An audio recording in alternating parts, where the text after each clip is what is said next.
एक वक्त था जब इस चीज के लिए लोग रेगिस्तान पार करते थे, पहाड़ों को क्रॉस करते थे और महीनों तक सफर करते थे और कई बार अपनी जान दांव पर लगाते थे। इसकी कीमत इतनी थी कि कुछ अंपायर्स इसे सोने से कंपेयर करते थे। एक देश ने लगभग 3000 सालों तक इसका सीक्रेट दुनिया से छुपा कर रखा और जब इसका राज धीरे धीरे दुनिया के सामने आया तो ट्रेड रूट्स बने, शहर उभर कर आए, अंपायर्स अमीर हुए और सिविलाइजेशंस एक दूसरे से जुड़ने लगी। और सबसे हैरान करने वाली बात, इस कहानी की शुरुआत किसी किंग ने नहीं की, किसी साइंटिस्ट ने नहीं की, किसी मशीन ने नहीं की, बल्कि एक छोटे से कीड़े ने की। ये है उस कहानी की दास्तान जिसने दुनिया के ट्रेड, इकोनॉमी और हिस्ट्री को बदल दिया।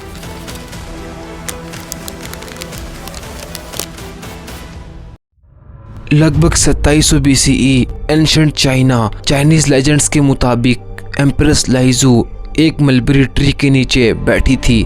कहते हैं कि उस वक्त एक सिल्क वर्म ककून उनकी गर्म चाय में गिर गया। जब उन्होंने ककून को निकालने की कोशिश की तो उसमें से एक पतला, लंबा और चमकदार धागा निकलने लगा। धागा निकलता गया और निकलता ही गया। लेजेंड्स के मुताबिक यहाँ से सिल्क की डिस्कवरी हुई, लेकिन अब हिस्टोरियंस इस कहानी को पूरी तरह वेरीफाई नहीं कर पाते।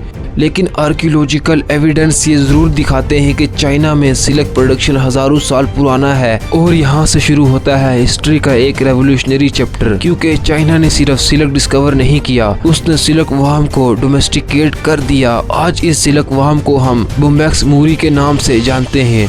बोम्बैक्स मूरी इतना डोमेस्टिकेट हो चुका है कि वो वाइल्ड में भी सरवाइव नहीं कर सकता। हजारों सालों की सिलेक्टिव ब्रीडिंग ने उसे पूरी तरह इंसानों पर डिपेंड कर दिया है। यानी सिल्क प्रोडक्शन कोई सिंपल क्राफ्ट नहीं था, ये एंशिएंट बायोटेक्नोलॉजी थी। जल्दी ही चाइनीज रूलर्स को समझ आ गया था कि उनके पास एक फैब्रिक नहीं, एक इकोनॉमिक वेपन है। सिल्क लाइट वेट था, लग्जरी था, हाई डिमांडेड था और ट्रांसपोर्ट करना भी आसान था। रोमन एम्पायर के वेल्थी एलीट सिल्क के लिए दीवाने थे। पर्शियन ट्रेडर्स सिल्क के लिए कम्पीट करते थे। डिमांड बढ़ती जा रही थी और इसी वजह से चाइना ने सिल्क प्रोडक्शन को स्टेट सीक्रेट बना दिया। Silk worm eggs, mulberry cultivation, cocoon processing, thread extraction, हर चीज सीक्रेट थी। कई हिस्टोरिकल रिकॉर्ड्स के मुताबिक सिल्क प्रोडक्शन का नॉलेज बाहर लेके जाना सीरियस क्राइम माना जाता था। लगभग 2000 साल तक चाइना ने इस सिल्क इंडस्ट्री पर मोनोपोली बना रखी थी। सोचो, आज अगर किसी कंट्री के पास दुनिया की सबसे पावरफुल एडवांस AI टेक्नोलॉजी हो और वो किसी को एक्सेस ना दे, लगभग वही पोजीशन उस जमाने में चाइना की थी। लेकिन डिमांड को कंट्रोल करना इम्पॉसिबल था, क्योंकि रोम सिल्क चाहता था, पर्शिया सिल्क चाहता था और इंडिया भी सिल्क चाहता था। और इसी डिमांड ने जन्म दिया हिस्ट्री के सबसे फेमस ट्रेड नेटवर्क को, जिसका नाम सिल्क रूट रखा गया। पॉपुलर बिलीफ के अपोजिट सिल्क रूट कोई एक रोड नहीं था, ये हजारों किलोमीटर लंबा इंटरकनेक्टेड नेटवर्क था। चाइना से सेंट्रल एशिया, सेंट्रल एशिया से इंडिया, इंडिया से पर्शिया और पर्शिया से यूरोप मर्चेंट डेजर्ट्स क्रॉस करते थे। लेकिन फिर भी बैंडिट्स का खतरा रहता था, एक्सट्रीम वेदर का सामना करना पड़ता था। लेकिन फिर प्रॉफिट इतना ज्यादा था कि लोग रिस्क लेने को तैयार थे और धीरे धीरे सिल्क रूट सिर्फ गुड्स ट्रांसपोर्ट करने का रूट नहीं रहा, ये सिविलाइजेशंस को कनेक्ट करने का ब्रिज बन गया। इसीलिए बुद्धिज्म इंडिया से चाइना तक गया, पेपर चाइना से वेस्ट पहुंचा, आइडियाज ट्रेवल हुए, कल्चर्स मिक्स हुए और दुनिया पहली बार इतने बड़े स्केल पर इंटरकनेक्टेड होने लगी। लेकिन इस कहानी का भी सबसे ड्रामेटिक चैप्टर बाकी था, क्योंकि चाइना का सीक्रेट हमेशा सीक्रेट नहीं रहने वाला था।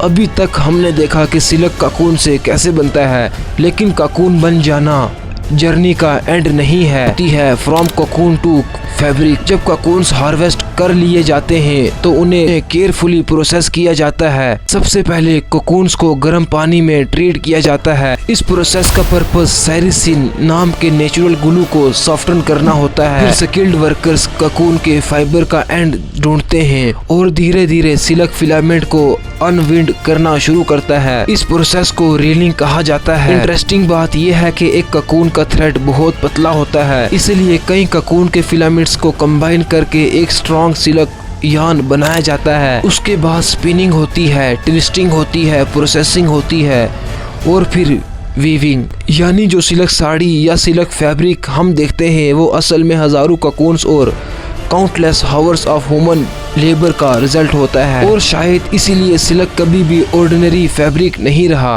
आज भी जब लोग सिल्क की प्राइस देखते हैं तो अक्सर सवाल पूछते हैं आखिर ये इतना महंगा क्यों है।